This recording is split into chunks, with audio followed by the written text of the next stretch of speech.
Bonjour à tous et bienvenue en Mayenne. Aujourd'hui, on va découvrir ensemble le groupe Isor, coup de cœur du jury des trophées bâtisseurs responsables de la Fédération française du bâtiment. Et j'ai rendez-vous avec Loïc Stefanelli, le directeur général du groupe.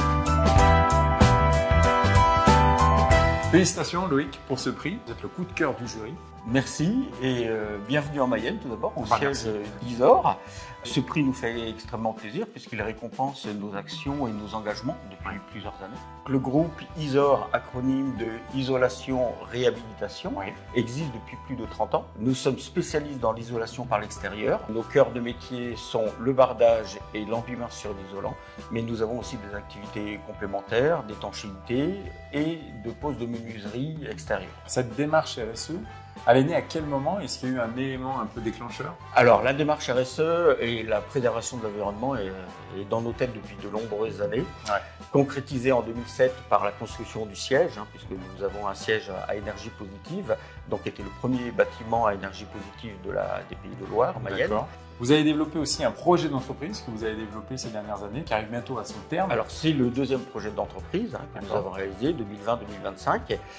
Et celui-ci était basé vraiment sur l'environnement, l'excellence et l'équilibre.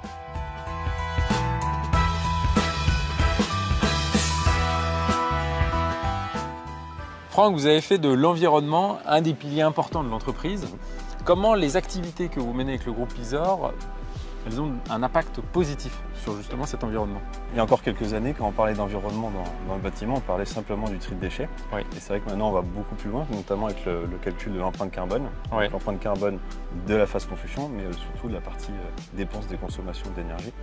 Et donc c'est vrai que maintenant, grâce à l'isolation par l'extérieur, les bâtiments vont réduire leur empreinte carbone par la baisse de cette énergie. On parle de 40 à 50%. Alors nous, on a fait nos bilans carbone en interne et on se rend compte que 90% de notre activité, notre empreinte carbone est liée à nos achats. D'accord. Donc c'est une très grosse part, il faut qu'on arrive à la faire baisser. Donc on a travaillé avec nos fournisseurs, on les a challengés par des questionnaires RSE et en particulier la partie aspect carbone. Et puis on va également sensibiliser nos clients et donc on va leur proposer des devis en euros, des devis en carbone. Et donc ce devis en carbone leur permet, avec des variantes associées qui permettent de baisser l'empreinte carbone, de faire les meilleurs choix pour eux, les meilleurs choix de matériaux, les meilleurs choix en termes de matériaux biosourcés par exemple, réemploi de matériaux. On va également donner à des associations pour réduire les déchets. Alors vous êtes lauréat notamment grâce aux actions que vous menez pour préserver la biodiversité. Quelles sont ces actions? Nous en fait on intervient principalement sur des bâtiments existants sur lesquels il y a parfois de la vie et notamment des espèces protégées. Donc c'est quand même l'ADN de l'entreprise, donc on a pris le sujet à bras le corps. On travaille notamment avec la LPO, on a sensibilisé notre personnel. On est actuellement en train avec la FFB de travailler à la rédaction d'un guide. Puis on va participer au financement de nichoirs pour que ces espèces puissent revenir plus rapidement. Et pour les équipes chantier, on pense que c'est vraiment important pour elles de sentir que leur entreprise a un impact positif pour l'environnement.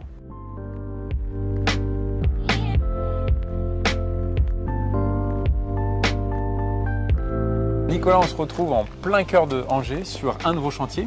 Et puis j'aimerais qu'on revienne ensemble sur votre parcours au sein de l'entreprise. J'entame ma 7e année au sein du groupe Isor. D'accord. J'ai passé 2 ans en formation avec un ancien chef de chantier.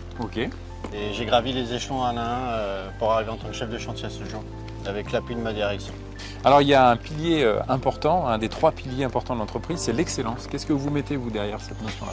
Que les équipes travaillent dans de bonnes conditions, avec des outils performants et adaptés pour nos besoins.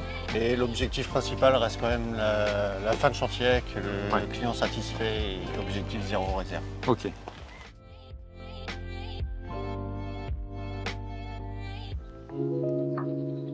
Alors Marie, le 3e pilier du projet d'entreprise, c'est l'équilibre. Qu'est-ce qui se cache derrière cette notion?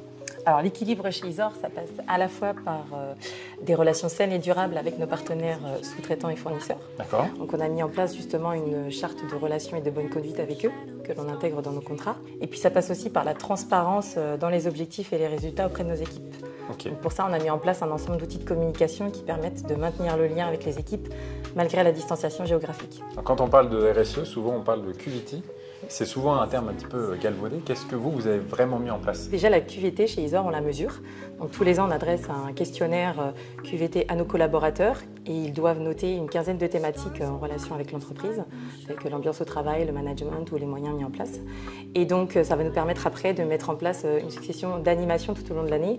Ouais. Ça peut être des opérations de ramassage des déchets dans le cadre du World Cleanup, par exemple, ou bien les barbecues de chantier, le Christmas Tour, qui permettent aux équipes de rester informées, sensibiliser aussi autour de la RSE.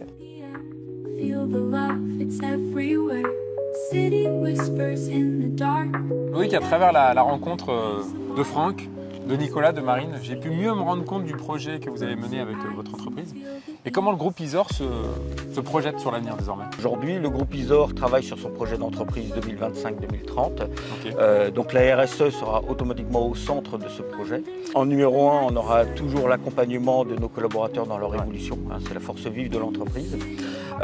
Une part importante, bien sûr, sur la préservation de l'environnement et de favoriser la biodiversité.